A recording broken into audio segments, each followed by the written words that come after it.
بسم اللہ الرحمن الرحیم۔ آج تیسرے پارے کا خلاصہ پیش خدمت ہے۔ تیسرا پارہ 2 حصوں پر مشتمل ہے۔ پہلا حصہ بقیہ سورہ بقرہ اور دوسرا حصہ ابتدائی سورہ آل عمران۔ سورہ بقرہ کا جو بقیہ حصہ ہے تیسرے پارے کے اندر، اس میں 4 باتیں ہیں۔ پہلی بات جو ہے 2 آیتوں کا ذکر ہے، اور دوسری بات 2 انبیاء کا تذکرہ اور حضرت ابراہیم علیہ السلام کا نمرود سے مکالمہ، تیسری بات صدقہ اور سود کے حوالے سے، اور چوتھی بات سورت کا اختتام دعا یا کلمات پر ہے۔ پہلی بات کہ 2 آیات کا ذکر ہے۔ پہلی آیت ہے آیت الکرسی۔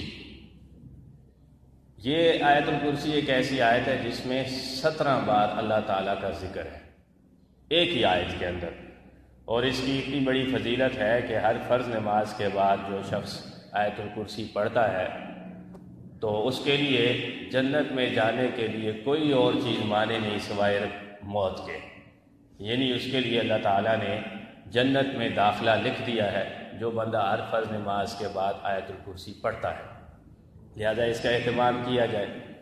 اور یہ ایسی آیت الکرسی آیت ہے کہ آپ صلی اللہ علیہ وسلم نے ایک صحابی کو صدقے کے مال پر متعین فرمایا کہ اس کی رکھوالی کرنا، تو شیطان جو ہے وہ لگاتار 3 دن آیا، اور ہر بار اس صحابی نے اس کو چھوڑ دیا، تفصیل میں نہیں جاتے۔ تو تیسری بار جب پکڑا تو صحابی نے کہا آج تو میں تجھے نبی پاک صلی اللہ علیہ وسلم کے پاس ضرور پیش کروں گا، تو اس نے کہا آج کے بعد میں نہیں آؤں گا، البتہ ایک چیز تجھے ایسی بتا کے جاؤں گا کہ اس کے بعد میں نے نہیں آنا اور تیرے مال کی حفاظت بھی ہوگی۔ اور اس نے بتایا کہ بھئی آیت الکرسی پڑھا کر۔ تو اس نے صحابی نے پوچھا تو کون؟ اس کا میں شیطان۔ میں کیا ہوں؟ شیطان۔ صحابی کو یقین ہے کہ شیطان اور اتنی اچھی بات بتائے گا، تو نبی پاک صلی اللہ علیہ وسلم سے جب ذکر کیا تو آپ نے فرمایا ہے تو شیطان ہی تھا، لیکن بات بڑی اچھی بتا کے چلا گیا۔ تو یہ اتنی فضیلت والی آیت ہے۔ اور دوسری آیت جو ہے وہ آیت مداینہ ہے۔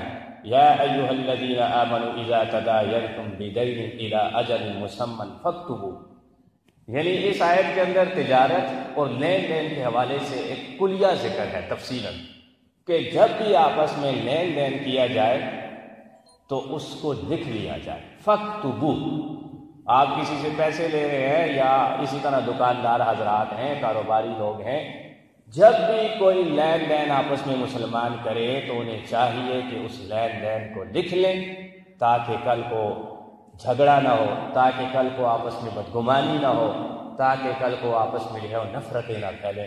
ایک مطلب کلیہ اور قانون بتا دیا۔ اور یہ سب سے لمبی آیت ہے قرآن پاک کی، یا ایھا الذین آمنوا اذا تداینتم۔ دوسری بات جو ذکر ہے وہ 2 نبیوں کا ذکر ہے، ایک حضرت ابراہیم کا، دوسرا حضرت عزیر کا۔ حضرت ابراہیم کا ذکر اس انداز میں کیا ہے کہ نمرود کے پاس گئے تو مکالمہ کیا، ربی الذی یحیی و یمیت، اپنے رب کا تعارف کروایا، میرا رب وہ ہے جو زندہ بھی کرتا ہے مارتا بھی ہے۔ نمرود نے کہا یہ کون سی مشکل بات ہے، میں بھی زندہ کرتا ہوں میں بھی مارتا ہوں۔ جسے سزائے موت ہونی تھی اس کو رہا کر دیا، راہ چلتے بندے کو پھانسی پہ چڑھا دیا، یہ کون سا مشکل؟ حضرت ابراہیم نے کہا میرا رب وہ ہے جو مشرق سے سورج کو کیا کرتا ہے؟ طلوع کرتا ہے، مغرب میں غروب کرتا ہے۔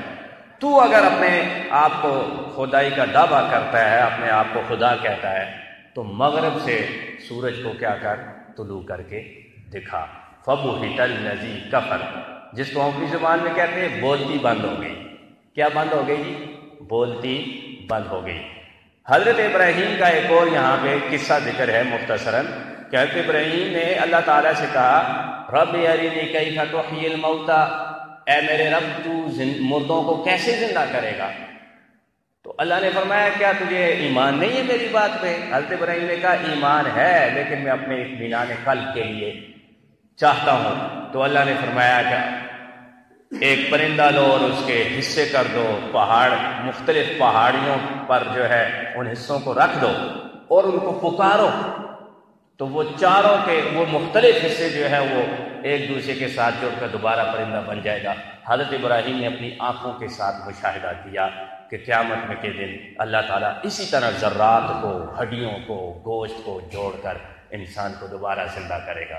ہم قبر میں مردہ دفناتے ہیں، سوائے انبیاء اور شہداء کے ہر انسان کی جو ہے مطلب جو بدن ہے وہ ذرہ ذرہ ہو جاتا ہے، ہڈیاں رہ جاتی ہیں، سوائے انبیاء کے اور شہداء کے اور نیک لوگوں کے، باقیوں کی جو ہے وہ مٹی میں مل جاتی ہیں، لیکن اللہ تعالیٰ جوڑے گا اور دوبارہ زندہ کرے گا، اور اللہ کے لیے ایسا کرنا مشکل نہیں ہے۔ اسی طرح حضرت زہر کا ذکر ایک بستی ذکر او کالذی مر علی قریۃ وہی خاویۃ علی عروشہا، دیکھتے ہیں سارے ذہن میں آیا کہ یہ دوبارہ کیسے زندہ ہو گئے۔ 100 سال تک اللہ تعالیٰ نے حضرت زہر کو سلا دیا، پورے 100 سال حضرت زہر سوئے رہے، یعنی موت دے دی۔ 100 سال کے بعد دوبارہ زندہ کیا اور پوچھا کم لبث، کتنا ٹھہرے ہو؟ کون ہے جی؟ نبی۔ کس سے سوال ہو رہا ہے؟ نبی سے۔ کم لبث؟ انہوں نے کہا لبثت یوما او بعض یوم، یا اللہ ایک دن ٹھہرا ہوں یا آدھا دن ٹھہرا ہوں۔ اب جو لوگ کہتے ہیں جی نبی کو ہر بات کا علم ہوتا ہے، یہ ٹھیک نہیں ہے۔ ہاں آپ ساتھ میں یہ کہ نبی کو ہر اس بات کا علم ہوتا ہے جو اللہ اس کو بتائے، نبی کو ہر اس بات کا علم ہوتا ہے جو اللہ اس کو بتائے، اللہ نہ بتائے تو اس کو علم نہ۔ اب یہاں پہ حضرت زہر نبی ہے، اللہ پوچھ رہے ہیں کتنے دن ٹھہرے، کتنا عرصہ ٹھہرے؟ ان کا ایک دن، حالانکہ کتنا عرصہ گزر گیا؟ 100 سال۔ تو یہ قدرت خداوندی ہے۔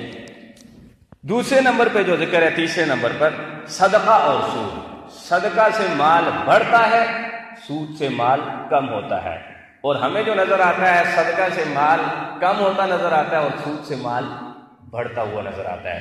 اللہ نے فضیلت سنائی ہے کہ ایک کے بدلے 700 کا میں ثواب عطا کروں گا، اور سود کی مذمت، یا ایھا الذین آمنوا اتقوا اللہ وذروا ما بقی من الربا ان کنتم مؤمنین فان لم تفعلوا فاذنوا بحرب۔ اعلان جنگ ہے سود کھانے والے کے ساتھ، اللہ کا کیا ہے؟ اعلان جنگ ہے، اور آج سودی کاروبار چل رہے ہیں۔ ہمیں چاہیے کہ جتنا ہو سکتا ہے ہم اس سود سے اپنے آپ کو کیا رکھیں گی؟ بچائے رکھیں۔ تو سود کے بارے میں آتا ہے، اس کی مذمت کے بارے میں، جس نے ایک لقمہ سود کا کھایا وہ ایسے ہے جیسے اس نے اپنی سگی ماں سے 36 بار زنا کیا۔ اتنی بڑی مذمت ہے، پھر بھی مسلمان آج سود کے کاروبار میں پڑا ہوا ہے، اور اپنا بینک بیلنس اور اکاؤنٹ جو ہے وہ سیونگ، ایک ہوتا ہے کرنٹ، ایک ہوتا ہے سیونگ۔ پھر لوگ کہتے ہیں کہ سارا پاکستان کا تو سارا ہی کاروبار جو ہے وہ سود پہ چل رہا ہے۔ میں اور آپ اس کے مکلف نہیں ہیں، میں اور آپ جتنا کر سکتے ہیں اتنا تو کریں نا۔ یہ نہیں کہ اگر ایک بندہ غلط کر رہا ہے تو میں بھی غلط کروں، جتنا میں بچ سکتا ہوں، جتنا علماء بتا رہے ہیں اتنا ہمیں بچنا چاہیے۔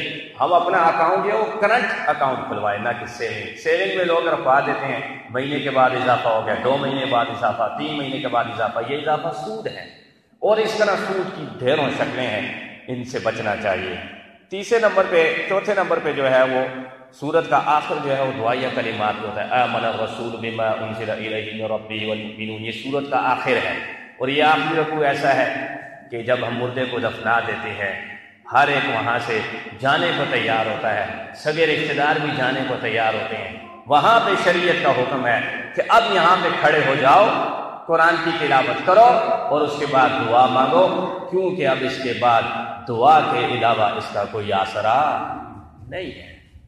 وہاں پہ پھر کھڑے ہو کر جو ہے وہ یہ تلقین پڑھی جاتی ہے، پاؤں کے سرہانے، آمن الرسول بما انزل الیہ من ربہ والمؤمنون۔ اور آخری جو 2 آیات ہیں ان کے بارے میں آتا ہے، اللہ کے رسول نے فرمایا معراج کے موقع پر یہ اللہ تعالیٰ نے مجھے دی، یہ اللہ کے خزانے میں سے ایک خزانہ ہے، ربنا لا تحمل علینا اصرا کما حملته علی الذین۔ حضرت عمر رضی اللہ تعالیٰ عنہ کے دور کی بات ہے، وہ کسی کو سرکاری عہدہ دیتے نا تو میرٹ کیا تھا؟ میرٹ یہ تھا کہ اس سے پوچھتے کہ سورہ بقرہ آتی ہے کہ یا نہیں۔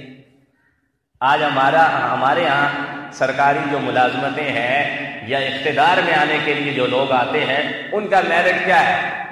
دنیاوی تعلیم بھی تو بہت کم، اور دینی تعلیم کا تو پوچھے ہی نہ۔ دینی تعلیم کا آپ کو خوب حال پتہ ہے کہ سورہ اخلاص تک نہیں آتی ہمارے ممبران کو، ٹھیک ہے؟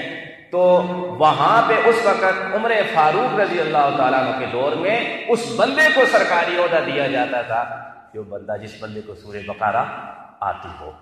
اسی طرح یہ واحد ایسی صورت ہے قرآن پاک کی کہ جس میں سب سے زیادہ شریعت کے احکامات بیان کیے گئے ہیں۔ پھر اگلی صورت جو دوسری صورت شروع ہوتی ہے وہ سورہ آل عمران ہے۔ اس کے ابتدائے آل عمران میں 5 باتیں ذکر ہیں۔ پہلی بات جو ہے وہ سورت کی مناسبت ہے سورہ بقرہ سے، کہ سورہ بقرہ میں اللہ کی وحدانیت، سورہ آل عمران میں وحدانیت۔ سورہ بقرہ میں اہل کتاب سے خطاب ہے، سورہ آل عمران میں بھی اہل کتاب سے خطاب ہے۔ سورہ بقرہ میں یہودیوں سے زیادہ خطاب ہے، سورہ آل عمران میں عیسائیوں سے زیادہ خطاب ہے۔ سورت کے شروع میں جو ہے وہ اللہ کی وحدانیت، اللہ کی صفات کا ذکر ہے۔ اسی طرح پھر دوسری بات جو ذکر ہے وہ یہ ہے کہ قرآن کی 2 طرح کی آیات ہیں، ایک کو محکمات کہتے ہیں، دوسرے کو مشابہات کہتے ہیں۔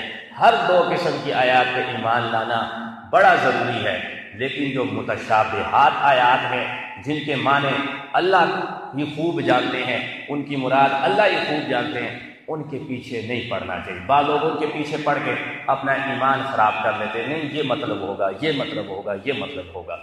اور اس کے بعد جو ہے اس بات کا ذکر ہے کہ دین جو ہے نا، دین ان الدین عند اللہ الاسلام، دین مذہب وہ صرف اسلام ہے، صرف اور صرف کیا ہے جی؟ اسلام ہے۔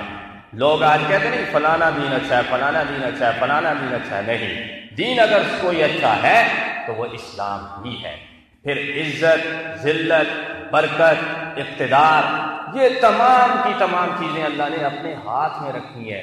چاہے تو کسی کو ذلیل کر دے، چاہے تو کسی کو عزتوں سے نواز دے، چاہے تو کسی کو اقتدار دے دے، چاہے تو تخت سے اتار کر اس کو گدا بنا دے، یہ اللہ کے اختیار میں ہے۔ اور پھر آگے محبت رسول صلی اللہ علیہ وسلم، ہر ایک ہم میں سے دعویٰ کرتا ہے کہ مجھے اللہ کے رسول سے محبت ہے۔ ایک کلیہ بتا دیا، ایک قانون بتا دیا، ایک فارمولہ بتا دیا کہ جو بھی محبت رسول کا دعویٰ کرے تو آسان حل ہے پرکھنے کا۔ ہم کہتے ہیں نا فلانا غلط ہے، یہ غلط ہے، تیسرا غلط ہے، چوتھا غلط ہے، میں ٹھیک ہوں، فلاں غلط ہے۔ نہیں، آسان حل ہے۔ دیکھو جو کہتا ہے میں محبت رسول ہے مجھے، دیکھو اس میں اتباع رسول کتنا ہے، اتباع رسول کتنا ہے۔ جتنا زیادہ اتباع رسول ہے سمجھ جائیں اس میں اتنی زیادہ محبت رسول ہے۔ اس کے بعد جو ہے وہ قدرت خداوندی کے 3 قصے ہیں۔ ایک حضرت مریم علیہ السلام کا کہ بے موسمی پھل اللہ تعالیٰ نے حضرت مریم کو دیے، اور دوسرا حضرت زکریہ کا، جب حضرت زکریہ نے بے موسمی پھل دیکھے تو مطلب تقریباً بڑھاپے کی عمر ہے، بہت زیادہ عمر ہے، جس میں اولاد کی امید نہیں ہے، تو اللہ کے آگے ہاتھ اٹھائے، یا اللہ جس طرح تو حضرت مریم کو بے موسمی پھل دے سکتا ہے تو مجھے بھی اس عمر میں کیا کر، اولاد عطا کر۔ تو اللہ تعالیٰ نے اس عمر میں اولاد عطا کی، یہ قدرت خداوندی ہے۔ تیسرا قصہ جو ہے حضرت عیسیٰ کا ہے، ان مثل عیسیٰ عند اللہ کمثل آدم، کہ عیسیٰ کی پیدائش بھی حضرت آدم کی طرح ہے۔ حضرت آدم کو اللہ نے بغیر ماں اور باپ کے پیدا کیا، حضرت عیسیٰ کو اللہ نے بغیر باپ کے پیدا کیا۔ یہ اللہ تعالیٰ کی کیا ہے، قدرت ہے۔ اور اس کے بعد جو ہے نجران کے ایک وقت حضور کے پاس آیا، مناظرہ کیا، نہیں بات مانے، چلے گئے۔ اللہ کے رسول نے فرمایا آؤ مباہلہ کرتے ہیں۔ مباہلہ کا مطلب یہ ہے کہ تم بھی اپنے آل و عیال کو لے آؤ، بیوی بچوں کو لے آؤ، میں بھی لاتا ہوں۔ ایک میدان میں جاتے ہیں اور اللہ کے آگے دعا کرتے ہیں کہ یا اللہ اگر یہ سچے ہیں تو ہم پر عذاب نازل کر، اگر ہم سچے ہیں تو ان کو تباہ کر۔ یعنی ہم میں سے جو سچا ہوا وہ بچ جائے گا، جو جھوٹا ہوا وہ تباہ ہو جائے گا۔ لیکن وہ گئے، رات میں مشورہ کیا، جانتے تو تھے کہ یہ سچا نبی ہے، انہوں نے کہا کہ سچا نبی ہے، اس نے اگر دعا کر دی تو ہم تو تباہ ہو جائیں گے، اس لیے انہوں نے وہ چھوڑ دیا، مفاہمہ ہو گیا۔ تو مناظرہ، مباہلہ، مفاہمہ اس کا ذکر ہے۔ اور آخر کے اندر اس پارے کے آخر میں جو ہے، تیسرے پارے کے آخر میں نبی صلی اللہ علیہ وسلم کی فضیلت کا ذکر ہے کہ یہ ایسے نبی ہیں، ایسے نبی ہیں، آئے بعد میں ہیں، پہلے ان کی فضیلت کے چرچے ہیں۔